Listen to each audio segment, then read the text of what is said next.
कहते हैं कि मनुष्य अपने कर्मों का स्वामी स्वयं होता है। वह अपने ही कर्मों की विरासत पाता है और कर्मों से ही उत्पन्न अपने कर्मों के बंधन में बंधता चला जाता है। सच यह भी है कि इस दुनिया में दो तरह के इंसान हैं। एक जो यह मानते हैं कि भाग्य वाग्य कुछ नहीं होता और वे कर्म की प्रधानता में ही विश्वास करते हैं।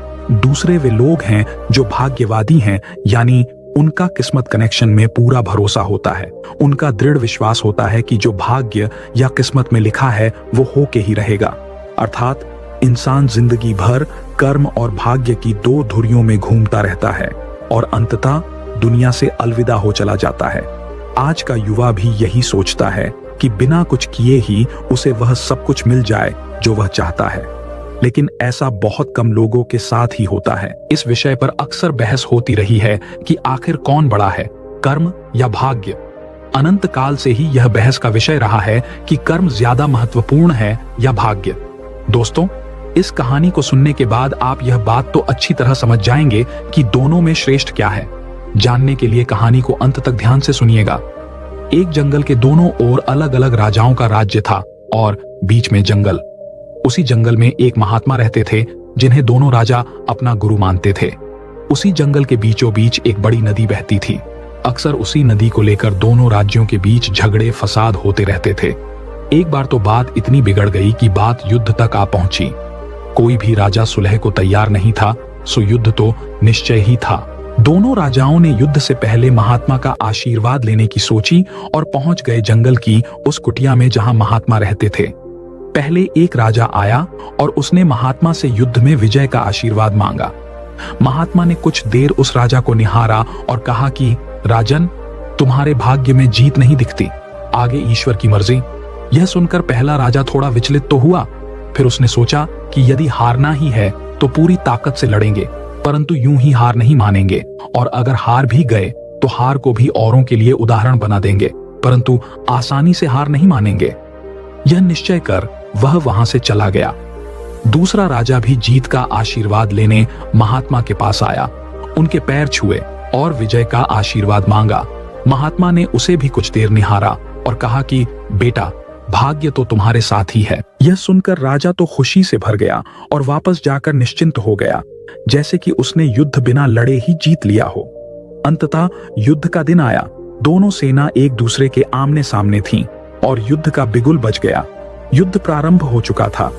एक तरफ की सेना यह सोचकर लड़ रही थी कि चाहे किस्मत में हार क्यों न हो, परंतु हम हार नहीं मानेंगे।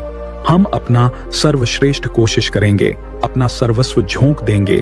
और वहीं दूसरी तरफ की सेना एक निश्चिंत मानसिकता के साथ लड़ रही थी कि जितना तो हमें ही है तो घबराना कैसा।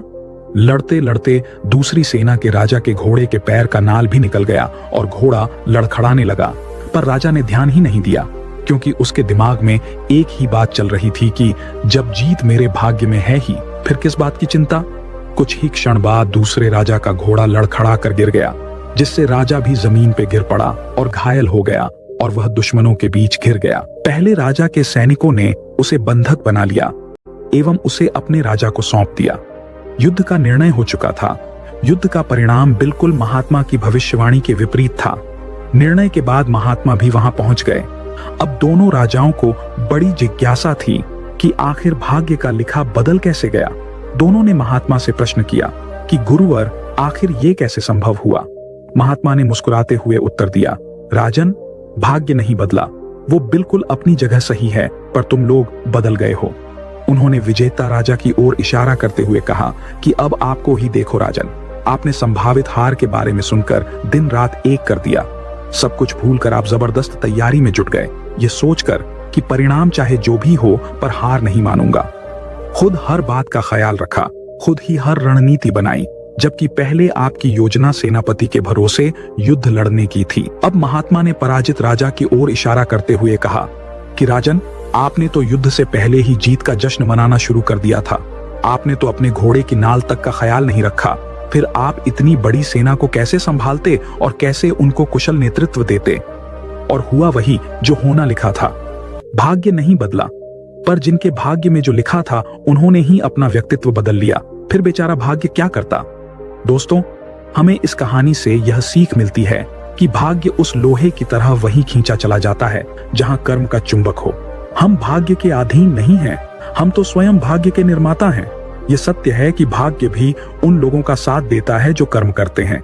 किसी खुरदरे पत्थर को चिकना बनाने के लिए हमें उसे रोज घिसना पड़ता है, उसी प्रकार हमें अपने भाग्य को चमकाने के लिए कर्म तो करना ही पड़ता है। दोस्तों, आशा करता हूं कि इस कहानी को सुनने के बाद आप अवश्य समझ गए होंगे कि कर्म बड़ा या भाग्य।